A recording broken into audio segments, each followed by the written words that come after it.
self-proclaimed possessed by a demon. What's your secret to success? And he's like, I'm possessed by, I have a drive for more. The demon that always wakes up in the morning with Wexner and tweaks and pulls at him. Is that Wexner in 1985 basically is like, yeah, I'm possessed by a demon. Les Wexner owns some of the most popular stores you've seen at the mall, but his ties to Jeffrey Epstein. There is no single person that was more involved in providing Jeffrey Epstein with the financial support to commit his crimes than Les Wexner. Les Wexner exposes that he has been possessed by a demon in 1980. No joke. In New York Magazine, a billionaire Victoria's Secret founder Leslie Wexner described being possessed by a Dybbuk, which is a malicious spirit or demon in Jewish folklore. Wexner describes the entity as a demon that wakes him up in the morning, creating constant sense of worry and spiritual pins and needles. Wow. So that's what's going on with Leslie Wexner. And we're going to go to this Joe Rogan clip talking about Leslie Wexner and then to so many others explaining the deep, dark ties with Epstein, but also, does this demon have anything to do with it? Who is a self-proclaimed possessed by a demon. What? Yeah. Whitney has a whole chapter where she goes into this article that was done by a mainstream news source like 10, 20 years ago, where they're interviewing Leslie Wexner and asking him about how he came to power and what's his secret. It's called his Dybbuk, D-Y-B-U-K, and you can read about this on Wikipedia as well. Wow. He describes in his own words that he's possessed by a Dybbuk, which is like a Yiddish word for a evil demon that drives him for more and more and more and more. This is in his own words. Is he being hyperbolic? Is A he little joking bit. around? Like, No. oh, I'm possessed by a demon that just wants more and more. I just want to be successful. No, I mean, I wasn't in the room, but I assume based upon the wording and how it's put, I assume let's it's like, find it. yeah, We'll it's like find it. I want to read that. it's like a billionaire. I mean, it's in the text. It's directly quoted in the text in One Nation Under Blackmail, actually, which is in that backpack. One Nation Under Blackmail? One Nation Under Is that Blackmail by Whitney's Whitney book? Webb. Highly recommend, but it's super dense. It's a hard read. I've read it 3 times now, and I still am taking notes and trying to look things up to understand it because she's just so researched. And it's things like this where she's gone back to the original article where they were interviewing him, and he's just like a CEO.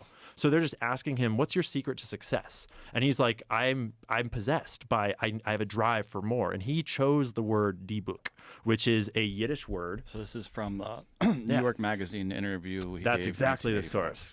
He says, and now perhaps it's time to reintroduce Leslie Wexner's Dybbuk, the demon that always wakes up in the morning with Wexner and tweaks and pulls at him. When he was a boy, his father called it tummel, a churning. So he feels molten and unformed, pricked by these spiritual pins and needles. He met this demon again when he was 40 and already worth $500 million. Dang. When he climbed the mountain in front of the house in Vale and almost froze to death and decided to change his life.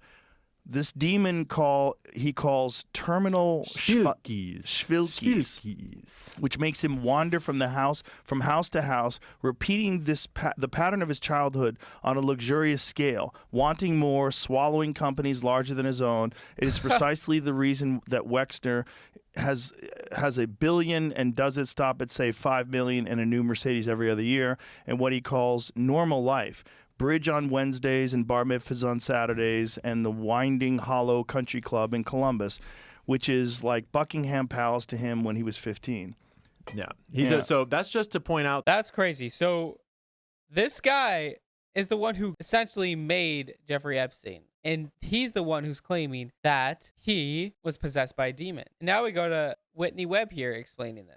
Is that Wexner in 1985 basically is like, yeah, I'm possessed by a demon that tells me what to do. Wow. And I have a split personality, and my the nice part of me is stunted, and I'm controlled by like this demon that tells me what to. He uses a Yiddish word that literally means demon. It's Dybbuk, I think is how it's pronounced. Dybbuk, which is actually COVID backwards. Right? I've heard that. I don't really, I haven't looked into that. But anyway, in the case of Wexner, that's the word he chooses. There's a lot of words he could have picked in Yiddish that sounded nicer, but he wanted to brag about basically being a demon-possessed crazy guy. Wow. And who was he catering to there? That's in New York Magazine. And so that's a segment I put out from the book already. But when you look at it in the context of a guy that's, per the Jewish faith, saying that he's possessed by what using the word that in the Jewish faith means like a demon possession. And he's like, yes, my demon controls me. And he's an integral part of my genius and all of this stuff. I mean, that's what he says. Yeah. He's probably alluding to the Socratic. You remember Socrates talked about a daemon. It was. But I don't think so. I think that all these people, these rich people, know that they get things when they worship these false gods. They get things when they worship these demonic entities. It only lasts for a little bit, but they get it. That's for sure. So now we're going to supermodels expose the dark side of Victoria's Secret.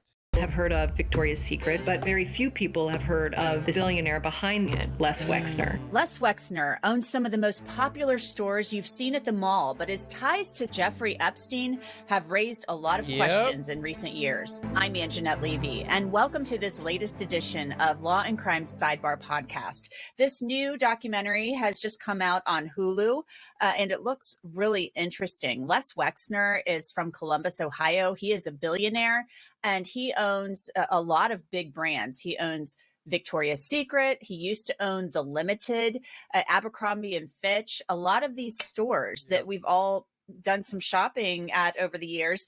And there have been a lot of questions about him and Jeffrey Epstein. So this new documentary on Hulu is called Victoria's Secret, Angels and Demons. And it looks really at the downfall of Victoria's Secret. It's still at the mall. You know, I walk past it all the time, but I can tell you, I never go in there. I don't know why. I just don't, it's just not appealing to me for some reason anymore.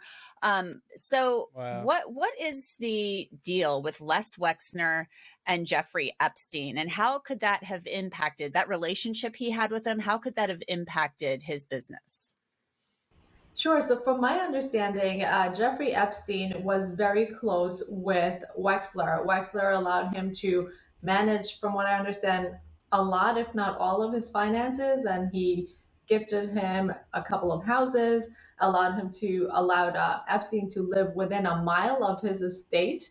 So a lot was going on. And what was really striking to me is that Wexner gave power of attorney to Jeffrey Epstein, which is very strange and very unusual because we don't really see that happening with anyone outside of someone's family. For example, it's someone usually that's very close to you. Wow. So that relationship, just by the fact, if we even ignore everything else, the fact that Wexner gave Epstein power of attorney is very questionable. The dark side of, and people think that they need to do all of these things to feel pretty. They think that they need to do all those things to feel loved, and they're only getting treated like an object, obviously. But you see, all of that's going to stem down from the owner. If he's being possessed, if he's doing these things out of lust and fleshly desires, of course that's going to be the stem.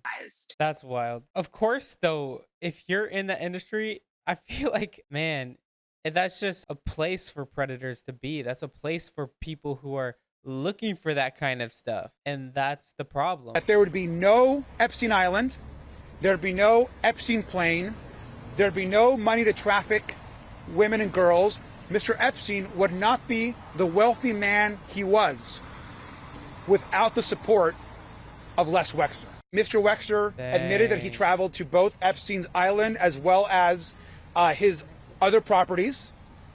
Mr. Wexner also admitted that Jeffrey Epstein had access to a lot of Mr.